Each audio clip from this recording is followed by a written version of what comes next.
नमस्कार दोस्तों, हम आपको इस वीडियो ट्यूटोरियल में बताने जा रहे हैं कि स्टेट बैंक ऑफ इंडिया के मोबाइल बैंकिंग सर्विस को कैसे यूज़ किया जाए।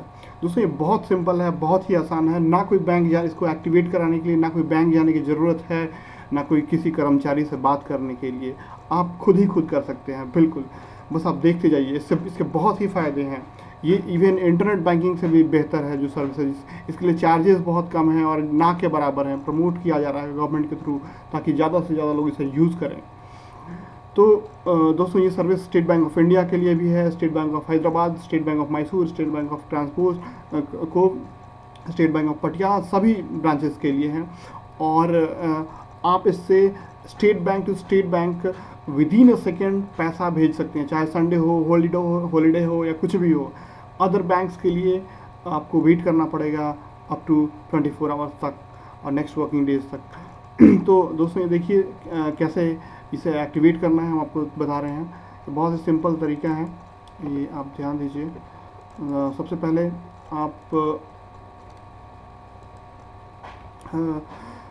अगर आप नए कस्टमर हैं तो आप अपने मोबाइल में टाइप कीजिए कैपिटल में MBSREG।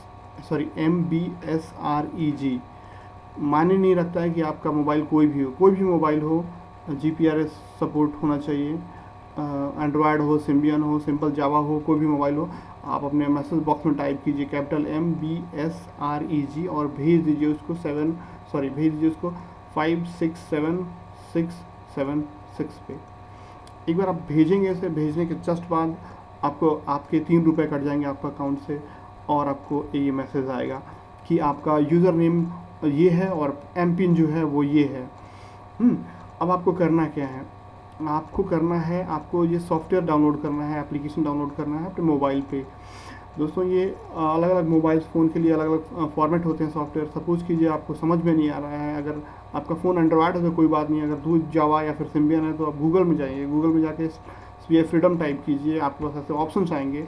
आप इस ऑप्शन पे जाइए, यहाँ पे मोबाइल ऑनलाइन, इस पे जाने के बाद आपको क्लिक करने के बाद आपको एक साइट पे रिडायरेक्ट किया जाएगा जो कि स्टेट बैंक ऑफ इंडिया का साइट होगा। आप उसमें जाकर अपना कंपनी सेलेक्ट कीजिए। यहाँ से कंपनी एक बार सेलेक्ट करेंगे तो आपका मॉडल आएगा यहाँ पे, और मॉडल सेलेक्ट करने के बाद डाउनलोड टू पीसी पे क्लिक करेंगे तो सॉफ्टवेयर डाउनलोड हो जाएगा और इंस्टॉल कर लीजिए अपने मोबाइल फ़ोन में। अगर आपका एंड्रॉयड है तो आप गूगल प्ले में जाइए, स्टेट बैंक फ्रीडम लिखिए और इंस्टॉल कीजिए। उससे इंस्टॉल एक बार हो जाए तो आपके मोबाइल फ़ोन में ऑटोमेटिकली ऐसा आइकन बन जाएगा। यहाँ इंस्टॉल होने के बाद कोई भी फ़ोन हो उसे ओपन कीजिए। ओपन करने के बाद आपसे यूज़र आईडी पूछा जाएगा।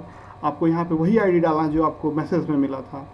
एक बार आप इसमें अपना ये यूज़र आईडी डालेंगे, ये वाला यूज़र आईडी आपको अभी जो आया था मैसेज, डालने के बाद आप ओके करेंगे। लॉगिन करने के बाद आपसे पूछा जाएगा कि आप अपना एम पिन चेंज कीजिए। तो एम पिन चेंज करने के लिए आपको दोबारा फिर वही एम पिन जो है, ये एम पिन जो है आपका वहाँ डालने के लिए बोला जा रहा है।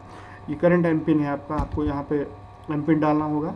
एम पिन डाल के यहाँ डालिए और उसके बाद अपने से कस्टमाइजेबल, अपने लिए खुद के लिए 6 अक्षरों का, 6 डिजिट का एम पिन क्रिएट कीजिए और यहाँ पे फिर वही अपने से क्रिएट, जो कि फर्दर आपके लिए यूज़ होगा ट्रांजेक्शन में। और याद रखिए इस एम पिन को हर जगह यूज होगा। डालने के बाद चेंज कीजिए, एक्सेप्ट कीजिए बटन और ये हो जाएगा। होने के बाद आपके पास मैसेज आएगा ऐसा कि आपका एम पिन जो है सक्सेसफुली चेंज हो गया। ठीक है, तो अब आपका एम पिन जो नया वाला एम पिन हो गया, जो मैसेज में है वो नहीं रहेगा। उसके बाद आपको करना क्या है, आपको एक्चुअली ATM जाना होगा। ATM जाके आप आगे का प्रोसेस करना होगा।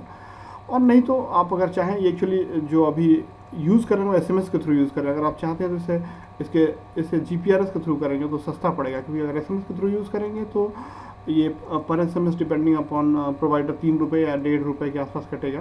तो इससे बेहतर है कि GPRS सेलेक्ट कर लें यहाँ पे, ताकि हम फ्यूचर में हमें पैसे ना कटें। सेटिंग्स में जाएँ, सेटिंग्स में जाने के बाद यहाँ पे ऑप्शन आएगा चेंज चैनल पर क्लिक करें और यहाँ पे अभी आपका एक्टिव SMS है, उसे GPRS करना, GPRS पर क्लिक करें। एक बार करते ही आपसे पूछा जाएगा एम पिन, और दोबारा एम पिन जब डालेंगे आप, आपसे पूछा जाएगा, फिर वो कुछ पैसे कटेंगे आपके फिर, और फिर यहाँ पे आपसे दोबारा एम पिन पूछा जाएगा और फाइनली आपका हो जाएगा। Complete process. तो आपको मैसेज आएगा कि validation from handset is successful, complete registration process ATM. तो आप एसबीआई के किसी भी एटीएम पे जाएं, एटीएम में जाने के बाद आप अपना पिन नंबर इंटर करें और कार्ड डालने के बाद अपना एटीएम कार्ड डालिए और डालने के बाद पिन नंबर इंटर कीजिए। करने के बाद आपको यहाँ मोबाइल रजिस्ट्रेशन आएगा।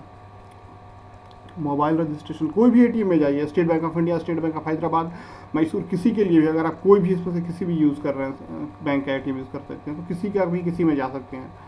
जाके यहाँ पे क्लिक करें मोबाइल रजिस्ट्रेशन पे। एक बार मोबाइल इस पर क्लिक करने के बाद आपको ऐसा ऑप्शन आएगा register mobile number, D register. Register पर क्लिक कीजिए। करने के बाद आपसे पूछा जाएगा आपका मोबाइल नंबर जो आप यूज़ करना चाहते हैं, जो आप बैंक में दिए हैं। तो यहाँ पे आपको अपना मोबाइल नंबर डालना होगा। डालने के बाद कंफर्म करने के लिए पूछा जाएगा। उसके बाद आपको बोला जाएगा आपका सक्सेसफुल हो गया ट्रांजेक्शन और आप यूज़ कर सकते हैं। तो बस इतना ही कुछ करना होता है दोस्तों। उसके बाद आप चाहे आप पैसे भेजिए किसी को, आपको भेजना है तो ओपन कीजिए, लॉगिन कीजिए अपने यूज़र नेम से और फंड ट्रांसफ़र में जाइए। डालने के बाद आपको सबसे पहले किसी को पैसे भेजने के लिए रजिस्टर करना होता है, तो रजिस्टर उसको करना होता है। रजिस्टर करने यहाँ पे जाइए और उसमें सेलेक्ट कीजिए। पूछा जाएगा कि आपके स्टेट बैंक ऑफ इंडिया का अकाउंट है या फिर किसी दूसरे बैंक का। अगर स्टेट बैंक ऑफ इंडिया का है तो माई बैंक अकाउंट सेलेक्ट कीजिए, अगर अदर बैंक का है तो अदर बैंक सेलेक्ट कीजिए। ओके, उसके बाद आपको अकाउंट नंबर, अगर स्टेट बैंक ऑफ इंडिया का तो अकाउंट नंबर और आप उसका निकनेम और अमाउंट जितना आप मतलब उसको कभी भी भेज सकते हैं, लिमिट एक डिफाइन करने के लिए बोला जा रहा है यहाँ।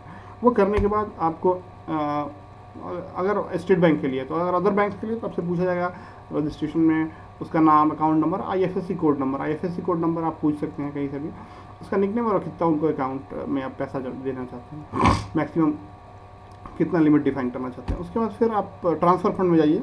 एक बार वो होने के बाद, सक्सेसफुल होने के बाद, रजिस्टर आदमी जो है थर्ड पार्टी रजिस्टर जिसको भेजना है वो रजिस्टर हो गया, अगर उसका अकाउंट सक्सेसफुल, तो यहाँ पे फिर जाना होगा आपको ट्रांसफ़र फंड में। ट्रांसफ़र फंड में जाने के बाद उस पर अकाउंट, यहाँ पे आपको अमाउंट कितना पैसा भेजना है, वो टाइप ऑफ पे मतलब आपके बैंक का है या फिर अदर बैंक का सेलेक्ट करना होगा।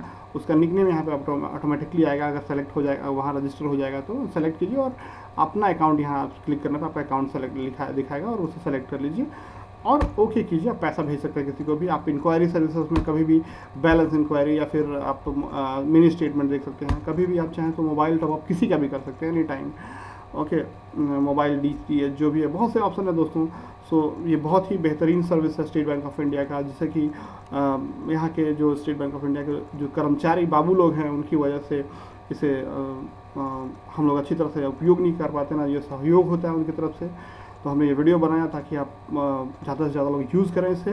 ये एक बेहतरीन सर्विस है, ना कोई पैसा कटता है और क्या हम कहें, बहुत ही बेहतरीन है। आप यूज़ करके देखिए।